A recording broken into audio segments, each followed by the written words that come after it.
Peer Kamil episode number 19 Wasim Urdu والا کی آواز میں۔ جلال انصر سے ہونے والی چند ملاقاتوں کے بعد امامہ نے پوری کوشش کی تھی کہ وہ دوبارہ کبھی اس کا سامنا نہ کرے، نہ اس کے بارے میں سوچے، نہ زینب کے گھر جائے، حتیٰ کہ اس نے زینب کے ساتھ اپنے تعلقات کو بھی اپنی طرف سے بہت محدود کرنے کی کوشش کی تھی۔ اس کی ہر حفاظتی تدبیر برے طریقے سے ناکام ہوتی گئی۔ ہر گزرتے دن کے ساتھ امامہ کی بے بسی میں اضافہ ہوتا جا رہا تھا اور پھر اس نے گھٹنے ٹیک دیے تھے۔ اس آدمی میں کوئی چیز ایسی ہے جس کے سامنے میری ہر مزاحمت دم توڑ جاتی ہے، اور شاید اس کا یہ اعتراف ہی تھا جس نے اسے ایک بار پھر جلال کی طرف متوجہ کر دیا تھا۔ پہلے اس کے لیے اس کی بے اختیاری لاشعوری تھی، پھر اس نے شعوری طور پر جلال کو اسجد کی جگہ دے دی۔ آخر کیا برائی ہے اگر میں اس شخص کا ساتھ چاہوں جس کی آواز مجھے بار بار اپنے پیغمبر صلی اللہ علیہ وسلم کی طرف لوٹنے پر مجبور کرتی رہی؟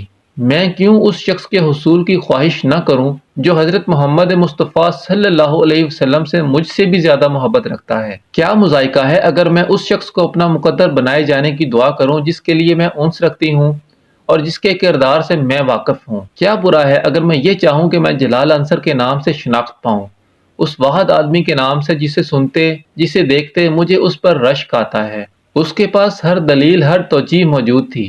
بہت غیر محسوس طور پر وہ ہر اس جگہ جانے لگی جہاں جلال کے پائے جانے کا امکان ہوتا، اور وہ اکثر وہاں پایا جاتا۔ وہ زینب کو اس وقت فون کرتی جب جلال گھر پر ہوتا، کیونکہ گھر پر ہوتے ہوئے فون ہمیشہ وہی ریسیو کرتا۔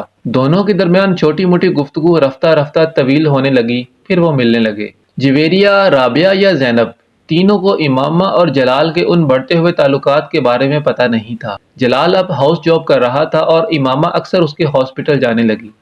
باقاعدہ اظہار محبت نہ کرنے کے باوجود وہ دونوں اپنے لیے ایک دوسرے کے جذبات سے واقف تھے۔ جلال جانتا تھا کہ امامہ اسے پسند کرتی تھی، اور یہ پسندیدگی عام نوعیت کی نہیں تھی۔ خود امامہ بھی یہ جان چکی تھی کہ جلال اس کے لیے کچھ خاص قسم کے جذبات محسوس کرنے لگا ہے۔ جلال اس قدر مذہبی تھا کہ اس نے کبھی اس بات کا تصور بھی نہیں کیا تھا کہ وہ کسی لڑکی کی محبت میں گرفتار ہو جائے گا۔ نہ صرف یہ کہ وہ محبت کرے گا، بلکہ اس طرح اس سے ملا کرے گا۔ مگر یہ سب کچھ بہت غیر محسوس انداز میں ہوتا گیا۔ اس نے کبھی زینب سے اس بات کا ذکر نہیں کیا کہ اس کے اور امامہ کے درمیان کسی خاص نوعیت کا تعلق ہے۔ اگر وہ یہ انکشاف کر دیتا تو زینب اسے یقیناً امامہ کی اسجد کے ساتھ طے شدہ نسبت سے آگاہ کر دیتی۔ بہت شروع میں ہی وہ امامہ کی ایسی کسی نسبت کے بارے میں جان لیتا تو وہ امامہ کے بارے میں بہت محتاط ہو جاتا۔ پھر کم از کم امامہ کے لیے اس حد تک انوالو ہونے کا سوال ہی پیدا نہیں ہوتا جس حد تک وہ ہو چکا تھا۔ ان کے درمیان ہونے والی ایسی ہی ایک ملاقات میں امامہ نے اسے پرپوز کیا تھا۔ اسے امامہ کی جرأت پر کچھ حیرانی ہوئی تھی، کیونکہ کم از کم وہ خود بہت چاہنے کے باوجود ابھی یہ بات نہیں کہہ سکا تھا۔ آپ کا ہاؤس جاب کچھ عرصے میں مکمل ہو جائے گا، اس کے بعد آپ کیا کریں گے؟ امامہ نے اس دن اس سے پوچھا تھا۔ اس کے بعد میں اسپیشلائزیشن کے لیے باہر جاؤں گا، جلال نے بڑی سہولت سے کہا۔ اس کے بعد واپس آؤں گا اور اپنا ہاسپٹل بناؤں گا۔ آپ نے اپنی شادی کے بارے میں سوچا ہے؟ اس نے اگلا سوال کیا تھا۔ جلال نے حیران مسکراہٹ کے ساتھ اسے دیکھا تھا۔ امامہ، شادی کے بارے میں ہر ایک ہی سوچتا ہے، آپ کس سے کریں گے؟ یہ طے کرنا ابھی باقی ہے۔ امامہ چند لمحے خاموش رہی۔ مجھ سے شادی کریں گے؟ جلال دم بخود اسے دیکھنے لگا۔ اسے امامہ سے اس سوال کی توقع نہیں تھی۔ آپ کو میری بات بری لگی ہے؟ امامہ نے اسے گمسم دیکھ کر پوچھا۔ وہ یکدم جیسے ہوش میں آ گیا۔ نہیں، ایسا نہیں ہے، اس نے بے اختیار کہا۔ یہ سوال مجھے تم سے کرنا چاہیے تھا۔ تم مجھ سے شادی کرو گی؟ ہاں، امامہ نے بڑی سہولت سے کہا۔ اور آپ؟ میں ہاں آف کورس، تمہارے علاوہ میں اور کس سے شادی کر سکتا ہوں؟ اس نے اپنے جملے پر امامہ کے چہرے پر ایک چمک آتے دیکھی۔ میں ہاؤس جاب ختم ہونے کے بعد اپنے ماں باپ کو تمہارے ہاں بھجواؤں گا۔ وہ اس بار جواب میں کچھ کہنے کی بجائے چپ سی ہو گئی۔ جلال، کیا ایسا ہو سکتا ہے کہ میں آپ سے اپنے گھر والوں کی مرضی کے بغیر شادی کر لوں؟ جلال اس کی بات پر ہکا بکا رہ گیا۔ کیا مطلب؟ ہو سکتا ہے میرے پیرنٹس اس شادی پر تیار نہ ہوں۔ کیا تم نے اپنے پیرنٹس سے بات کی ہے؟ نہیں۔ تو پھر تم یہ بات کیسے کہہ سکتی ہو؟ کیونکہ میں اپنے پیرنٹس کو اچھی طرح جانتی ہوں، اس نے رسانیت سے کہا۔ جلال یکدم کچھ پریشان نظر آنے لگا۔ امامہ، میں نے کبھی یہ سوچا ہی نہیں کہ تمہارے پیرنٹس کو ہم دونوں کی شادی پر کوئی اعتراض ہو سکتا ہے۔ میں تو سمجھ رہا تھا کہ ایسا نہیں ہوگا، مگر ایسا ہو سکتا ہے۔ آپ مجھے صرف یہ بتائیں کہ کیا آپ اس صورت میں مجھ سے شادی کر لیں گے؟ جلال کچھ دیر خاموش بیٹھا رہا۔ امامہ اضطراب کے عالم میں اسے دیکھتی رہی۔ کچھ دیر بعد جلال نے اپنی خاموشی کو توڑا۔ ہاں، میں تب بھی تم ہی سے شادی کروں گا۔ میرے لیے یہ ممکن نہیں ہے کہ میں اب کسی دوسری لڑکی سے شادی کر سکوں گا۔ میں کوشش کروں گا کہ تمہارے پیرنٹس اس شادی پر رضامند ہو جائیں، لیکن اگر وہ نہیں ہوتے تو پھر ہمیں ان کی مرضی کے بغیر شادی کرنی ہوگی۔ کیا آپ کے پیرنٹس اس شادی پر رضامند ہو جائیں گے؟ ہاں، میں انہیں منا لوں گا۔ وہ میری بات نہیں ٹالتے، جلال نے فخریہ انداز میں کہا۔ وہ ہیلو کی آواز پر پلٹی۔ اس سے چند قدم کے فاصلے پر سالار کھڑا تھا۔ وہ اپنے اسی بے ڈھنگے حلیے میں تھا۔ ٹی شرٹ کے سارے بٹن کھلے ہوئے تھے اور وہ خود جینز کی جیبوں میں ہاتھ ڈالے کھڑا تھا۔ ایک لمحہ کے لیے امامہ کی سمجھ میں نہیں آیا کہ وہ کس طرح کے رد عمل کا اظہار کرے۔ سالار کے ساتھ تیمور بھی تھا۔ آؤ، اس لڑکی سے ملواتا ہوں تمہیں۔ سالار نے امامہ کو کتابوں کی دکان پر دیکھا تو قریب چلا آیا۔ تیمور نے گردن موڑ کر دیکھا اور حیرانی سے کہا، اس چادر والی سے؟ ہاں۔ سالار نے قدم بڑھائے۔ یہ کون ہے؟ تیمور نے پوچھا۔ یہ وسیم کی بہن ہے، سالار نے کہا۔ وسیم کی؟ مگر تم اس سے کیوں مل رہے ہو؟ وسیم اور اس کی فیملی تو خاصی کنزرویٹو ہے، اس سے مل کر کیا کرو گے؟ تیمور نے امامہ پر دور سے ایک نظر ڈالتے ہوئے کہا، پہلی بار نہیں مل رہا ہوں، پہلے بھی مل چکا ہوں، بات کرنے میں کیا حرج ہے؟ سالار نے اس کی بات سنی انسنی کرتے ہوئے کہا۔ امامہ نے میگزین ہاتھ میں پکڑے پکڑے ایک نظر سالار کو اور ایک نظر اس کے ساتھ کھڑے لڑکے کو دیکھا جو تقریباً سالار جیسے حلیے میں ہی تھا۔ How are you? سالار نے اسے اپنی طرف متوجہ دیکھ کر کہا۔ فائن۔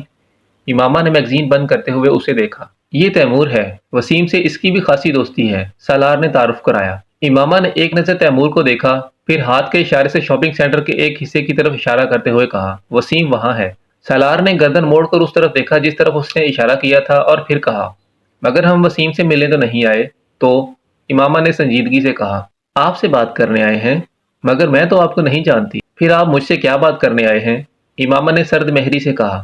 اسے سالار کی آنکھوں سے وحشت ہونے لگی تھی۔ کاش یہ کسی سے نظریں جھکا کر بات کرنا سیکھ لیتا، خاص طور پر کسی لڑکی سے۔ اس نے میگزین دوبارہ کھول لیا۔ آپ مجھے نہیں جانتی؟ سالار مذاق اڑانے والے انداز میں ہنسا۔ آپ کے گھر کے ساتھ ہی میرا گھر ہے، یقیناً ہے، مگر میں آپ کو ذاتی طور پر نہیں جانتی۔ اس نے اسی رکھائی سے میگزین پر نظریں جمائے ہوئے کہا، چند ماہ پہلے آپ نے ایک رات میری جان بچائی تھی۔ سالار نے مذاق اڑانے والے انداز میں اسے یاد دلایا۔ میڈیکل کی اسٹوڈنٹ ہونے کی حیثیت سے یہ میرا فرض تھا، میرے سامنے کوئی بھی مر رہا ہوتا میں یہی کرتی۔ اب مجھے ایکسکیوز کریں، میں کچھ مصروف ہوں۔ سالار اس کے کہنے کے باوجود ٹس سے مس نہیں ہوا۔ تیمور نے اس کے بازو کو ہولے سے کھینچ کر چلنے کا اشارہ کیا۔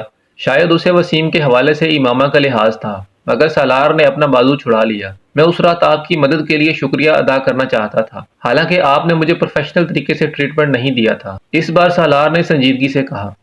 امامہ نے اس کی بات پر میگزین سے نظریں ہٹا کر اسے دیکھا۔ آپ کا اشارہ اگر اس تھپڑ کی طرف ہے تو ہاں، وہ بالکل پروفیشنل نہیں تھا اور میں اس کے لیے معذرت کرتی ہوں۔ میں نے اسے مائنڈ نہیں کیا، میرا اشارہ اس طرف نہیں تھا، سالار نے لاپرواہی سے کہا۔ مجھے توقع تھی کہ آپ اس تھپڑ کو مائنڈ نہیں کریں گے، کیونکہ اسی کے مستحق تھے اور ایک نہیں 10۔ اس نے جملے کا آدھا حصہ ضبط کر لیا۔ ویسے آپ کا اشارہ کس طرف تھا؟ بے حد تھرڈ کلاس طریقے سے بینڈیج کی تھی آپ نے میری، اور آپ کو پراپر طریقے سے بلڈ پریشر تک چیک کرنا نہیں آتا، سالار نے لاپرواہی سے کہتے ہوئے چیونگم کی ایک سٹک اپنے منہ میں ڈالی۔ امامہ کی کان کی لوئیں سرخ ہو گئیں، وہ پلکیں جھپکائے بغیر اسے دیکھتی رہی۔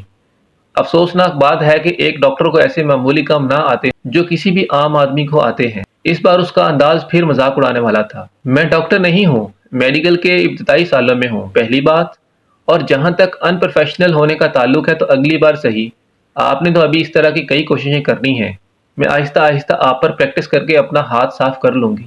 ایک لمحہ کے لیے وہ کچھ نہیں بول سکا، پھر اس کے چہرے پر مسکراہٹ ابھری، یوں جیسے وہ اس کی بات پر محظوظ ہوا تھا مگر شرمندہ نہیں، اور اس نے اس کا اظہار بھی کر دیا۔ اگر آپ مجھے شرمندہ کرنے کی کوشش کر رہی ہیں تو آپ اس میں ناکام ہوں گی۔ میں جانتی ہوں آپ شرمندہ نہیں ہوتے، یہ صرف انسانوں میں ہوتی ہے۔ امامہ نے اس کی بات کاٹ دی۔ آپ کے خیال میں کیا ہوں؟ سالار نے اسی انداز میں کہا۔ پتہ نہیں، ایک ویٹنیرین اس بارے میں آپ کو زیادہ بہتر گائیڈ کر سکے گا۔ وہ اس بار اس کی بات پر ہنسا۔ 2 پیروں پر چلنے والے جانور کو ہر میڈیکل ڈکشنری انسان کہتی ہے، اور میں 2 پیروں پر چلتا ہوں۔ ریچھ سے لے کر کتے تک ہر 4 پیروں والا جانور 2 پیروں پر چل سکتا ہے، اگر اسے ضرورت پڑے یا اس کا دل چاہے تو، مگر میرے 4 پیر نہیں، اور میں صرف ضرورت کے وقت نہیں ہر وقت ہی 2 پیروں پر چلتا ہوں۔ سالار نے عجیب سے انداز میں اپنے لفظوں پر زور دیتے ہوئے کہا، یہ آپ کی خوش قسمتی ہے کہ آپ کے 4 پیر نہیں ہیں، اسی لیے میں نے آپ کو ویٹنیرین سے ملنے کو کہا ہے، وہ آپ کو آپ کی خصوصیات کے بارے میں صحیح بتا سکے گا۔ امامہ نے سرد آواز میں کہا۔ وہ اسے زچ کرنے میں واقعی کامیاب ہو چکا تھا۔ ویسے جتنی اچھی طرح سے آپ جانوروں کے بارے میں جانتی ہیں، آپ ایک بہت اچھی ویٹنیرین ثابت ہو سکتی ہیں۔ آپ کے علم سے خاصا متاثر ہوا ہوں میں۔ امامہ کے چہرے کی سرخی میں کچھ اور اضافہ ہو گیا۔ اگر آپ میری ویٹنیرین بن جاتی ہیں تو میں آپ کے بتائے ہوئے مشورے کے مطابق آپ ہی کے پاس آیا کروں گا تاکہ آپ میرے بارے میں ریسرچ کر کے مجھے بتا سکیں۔ سالار نے بڑی سنجیدگی سے کہا۔ وہ اس کی بات کے جواب میں کچھ نہیں کہہ سکتی، صرف اسے دیکھ کر رہ گئی۔ وہ ضرورت سے کچھ زیادہ ہی منہ پھٹ تھا، اور ایسے شخص کے ساتھ لمبی گفتگو کرنا آبیل مجھے مار کے مترادف تھا، اور وہ یہ حماقت کر چکی تھی۔ ویسے آپ کیا فیس چارج کریں گی؟ وہ بڑی سنجیدگی سے پوچھ رہا تھا۔ یہ وسیم آپ کو بتا دے گا۔ امامہ نے اس بار اسے دھمکانے کی کوشش کی۔ چلے ٹھیک ہے، یہ میں وسیم سے پوچھ لوں گا، اس طرح تو خاصی آسانی ہو جائے گی۔ وہ اس کی دھمکی کو سمجھنے کے باوجود مروب نہیں ہوا، اور اس نے امامہ کو یہ جتا بھی دیا۔ تیمور نے ایک بار پھر اس کا بازو پکڑ لیا۔ آؤ سالار چلتے ہیں، مجھے ایک ضروری کام یاد آ رہا ہے۔ اس نے عجلت کے عالم میں سالار کو اپنے ساتھ تقریباً گھسیٹنے کی کوشش کی، مگر سالار نے توجہ نہیں دی۔ چلتے ہیں یار، اس طرح کھینچو تو مت، وہ اس سے کہتے ہوئے ایک بار پھر امامہ کی طرف متوجہ ہو گیا۔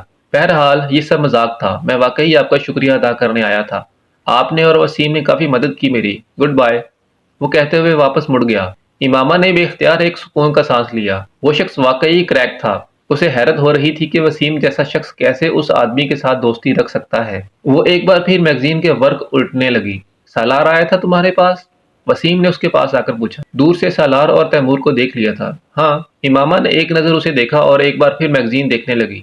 کیا کہہ رہا تھا؟ وسیم نے کچھ تجسس سے پوچھا۔ مجھے حیرت ہوتی ہے کہ تم نے اس جیسے شخص کے ساتھ دوستی کیسے کر لی ہے۔ میں نے زندگی میں اس سے زیادہ بیہودہ اور بدتمیز لڑکا نہیں دیکھا، امامہ نے اکڑے ہوئے لہجے میں کہا۔ میرا شکریہ ادا کر رہا تھا اور ساتھ مجھ سے کہہ رہا تھا کہ مجھے بینڈیج تک ٹھیک سے کرنی نہیں آتی، نہ میں بلڈ پریشر چیک کر سکتی ہوں۔ وسیم کے چہرے پر مسکراہٹ آئی۔ اس کو دفع کرو، یہ عقل سے پیدل ہے۔ میرا دل تو یہ چاہ رہا تھا کہ میں اسے 2 ہاتھ اور لگاؤں، اس کے ہوش ٹھکانے آ جائیں۔ منہ اٹھا کر اپنے دوست کو لے کر پہنچ گیا ہے یہاں۔ بھائی کس نے کہا ہے تم سے شکریہ ادا کرنے کو؟ اور مجھے تو وہ دوسرا لڑکا بھی خاصا برا لگا، اور وہ کہہ رہا تھا کہ تمہاری اس کے ساتھ بھی دوستی ہے۔ امامہ کو اچانک یاد آیا۔ دوستی تو نہیں، بس جان پہچان ہے، وسیم نے وضاحت پیش کی۔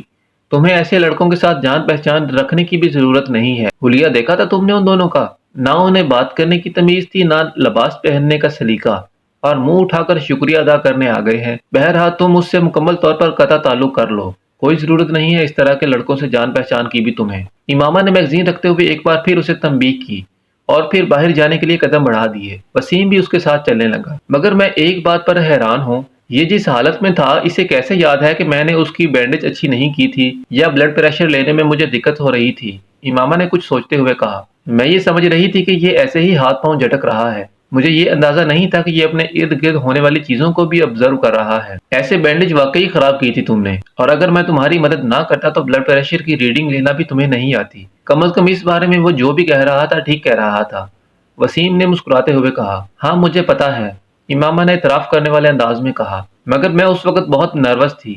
میں پہلی بار اس طرح کی صورتحال کا شکار ہوئی تھی، پھر اس کے ہاتھ سے نکلنے والا خون مجھے اور خوفزدہ کر رہا تھا، اور اوپر سے اس کا رویہ، کسی خودکشی کرنے والے انسان کو اس طرح کی حرکتیں کرتے نہیں دیکھا تھا میں نے۔ اور تم ڈاکٹر بننے جا رہی ہو، وہ بھی ایک قابل اور نامور ڈاکٹر، ناقابل یقین، وسیم نے تبصرہ کیا۔ اب کم از کم تم اس طرح کی باتیں نہ کرو، امامہ نے احتجاج کیا۔ میں نے اس لیے تمہیں یہ سب نہیں بتایا کہ تم مذاق اڑاؤ۔ وہ لوگ پارکنگ ایریا میں پہنچ گئے تھے۔